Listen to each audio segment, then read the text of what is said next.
السلام عليكم، مرحبا بكم في قناة هدى والبنات.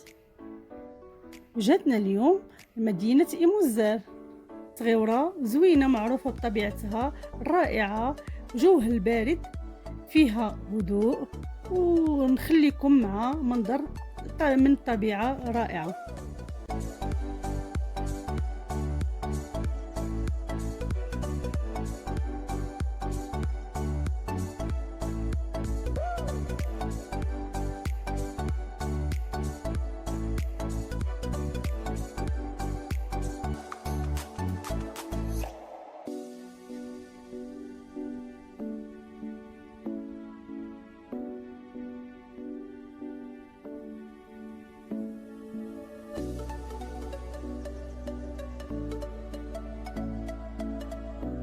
لما وصلنا لإيموزار دخلنا للسوق، تقديت شويه الخضره. هنايا الخضره الصراحه رائعه وبقى جديده من الجنان. الديسير هو رائع.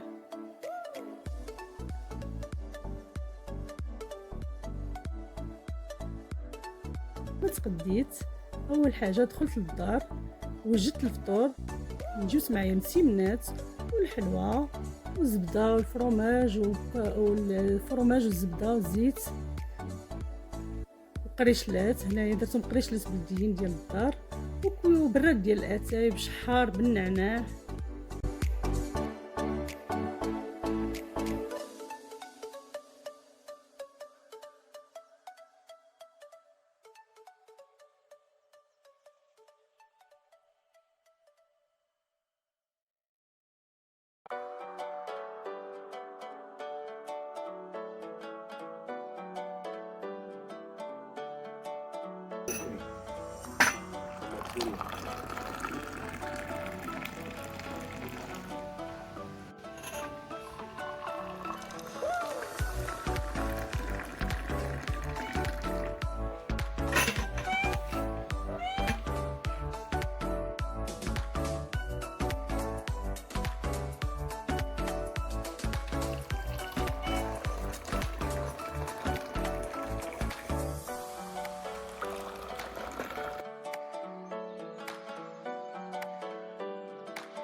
هي البلاصه اللي جالسين فيها صراحه منظر رائع وخلاب، كتحسي براحه، وان شاء الله تعجبكم هالطبيعه. وما تنساوش ديروا لي جيم وصابوني وضغطوا على الجرس باش يوصلكم دائما الجديد.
ندير شويه ديال زيت العود، شويه ديال الخل، شويه ديال الملحه، شويه هاد الابزار غير شويه. غادي نخلطهم مزيان حتى هي.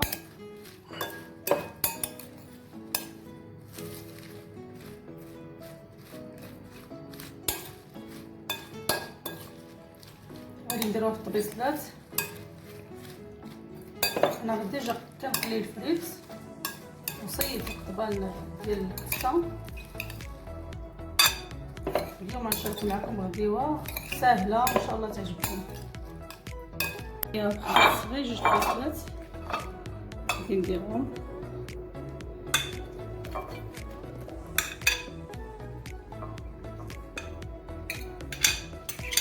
ندير البصله باش تجي الديكور ديالها زوين.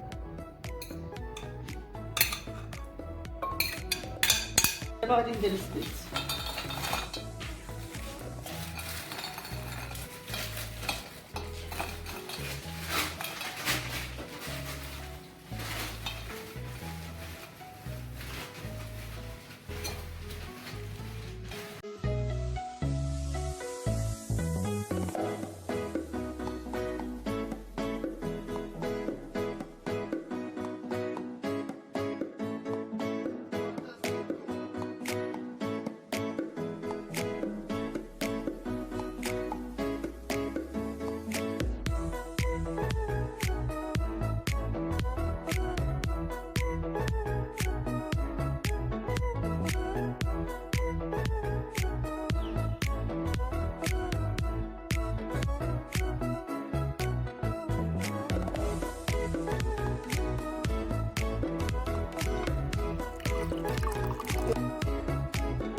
لما قديت الطبله درت العسل الليمون والفريت واللي سالاد.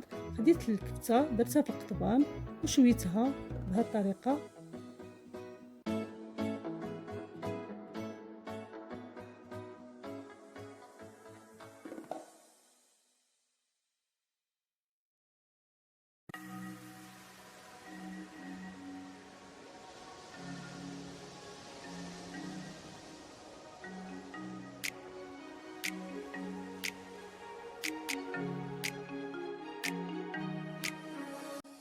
هذا هو الديسير اللي شريت من السوق، توت ديال الجنان. هو البرقوق هو بلدي ديال الجنان، كيكون رائع ولذيذ. وصلنا لنهايه الفيديو ديال إيموزار. ان شاء الله يعجبكم. ما تنساوش ديروا ايجيم وصابونيو وتضغطوا على الجرس باش يوصلكم دائما الجديد.